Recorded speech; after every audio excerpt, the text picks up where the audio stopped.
Normal na lang na kapag asawa ka ng isang Pakistani ay kailangan mong matutong gumawa ng chapati o roti. Parte na ng buhay ng mga Pakistaning babae ang gumawa ng roti o chapati araw-araw, umaga, tanghali at gabi. Roti o chapati ay isang napaka-importanting pagkain ng mga Pakistani.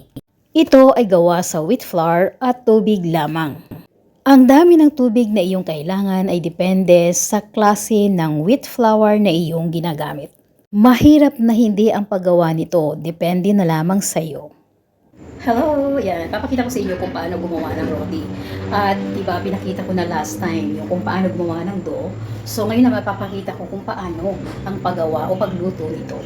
Pero ito po ay hindi akong gumawa, okay? Credit to our tagagawa. Okay? Yeah.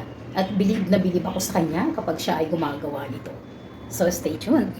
Ganito nga po ginagawa ang chapati o roti. So this time, ito naman po ay hindi ako ang gumagawa kundi yung tagagawa namin. Minsan lang po ako gumagawa kapag siya ay absent o kaya naman ay may emergency. Napipilitan tayong gumawa or else bibili na lang sa labas. So ayan, ang galing niyang gumawa, as in talagang bilib na bilib ako, napakabilis at talaga namang bilog na bilog. At ganyan niya ginagawa yan. Pagkatapos ilalagay niya sa tawa. Yung tawa o parang kawali ang ginagamit nila sa paggawa ng roti.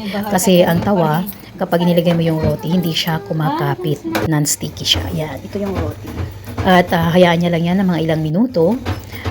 Babalik ta rin niya rin ng mga ilang minuto at pagkatapos ilalagay niya diretso sa apoy doon sa kabilang burner. So ayan, pagkatapos niyan, kung makikita nyo, di ba, bilog na bilog, ang ganda nga naman, parang ang daling gawin, pero sa sa totoo lang, sa mga katulad nating hindi sanay gumawa, paiyakan ang paggawa nito.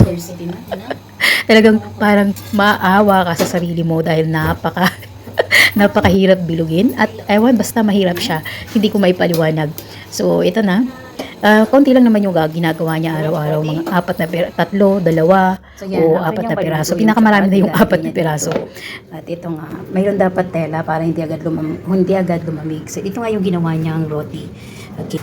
Ayan, apat lang kasi hindi naman kami kumakain. Ang kumakain lamang si Bianan at si asawa. Mga dalawa lang, tatlo makakain dyan. Ayan, tapos i-cover yan for dinner. Sa Pilipinas, rice is life. Dito naman sa Pakistan o mga kalapit na bansa tulad ng India, Afghanistan at iba pa, ang roti or chapati is life. So ayan nga, yan ang exercise ng mga asawa ng mga Pakistani dito sa Pakistan. O maaaring yung mga nasa ibang bansa din. Kaya challenging, di ba? Challenging maging asawa ng isang Pakistani.